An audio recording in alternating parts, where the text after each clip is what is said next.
सेवा और आरोग्य केन्द्र खोल जाइछि। एहा फलरे ग्रामांचलर रोगी माने विशेष उपकृत हेउछन्ति। प्रति केन्द्र रे शिशुंक सुविधा पाई अलग चिकित्सा कक्षर व्यवस्था करा जाइछि। एही कार्यक्रम माध्यमरे भिन्नक्षम व्यक्ति और जराग्रस्त वरिष्ठ नागरिकंक चिकित्सा उपरे विशेष ध्यान दिया जाउछि।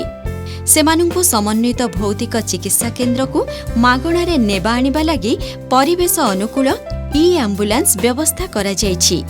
सेहीपरि फोन कॉल आसिले शय्याशायी रोगींक घरे पहुंची थेरापिस्ट माने सेमानुंकु मागणारे चिकित्सा सेवा जोगेई देउछन्ति। गोड़ इटा पारलिस हो गला बोलो इटा मारू छे ट्रीटमेंट धीरे धीरे करू छे टिके अच्छा हो छे। आ गाड़ी में आनु छे गाड़ी में पहुँचाऊ छे और ट्रीटमेंट करू छे भल हो छे टिके बहुत बढ़िया लगू छे। धन्यवाद करता हूँ गवर्नमेंट का कि ये फैसिलिटी हमारे बिरतापुर में छोटे से जगह में लाया। मेरे जैसा बहुत सारा डिसेबल्ड पर्सन है उस सभी का बहुत फायदा होगा। सुंदरगढ़ जिला मुख्य डाक्तरखाना रे रहिछि एक फिजियोथेरापी चिकित्सा केन्द्र। डाक्तरखाना रे भर्ती होइथिबा रोगींक सह बाहरु आसुथिबा रोगींकु एठारे विभिन्न थेरापी दिया जाउछि।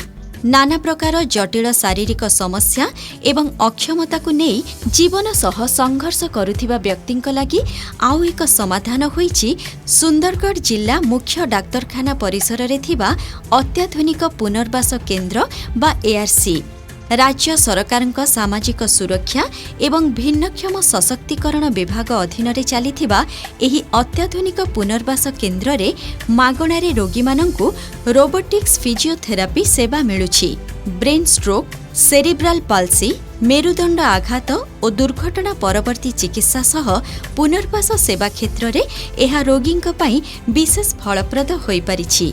सेहीपरि अत्याधुनिक पुनर्वास केन्द्र रे भिन्नक्षम हिताधिकारी मानंक पई मागणारे कृत्रिम अंगरोपण सुविधा मिलुछि।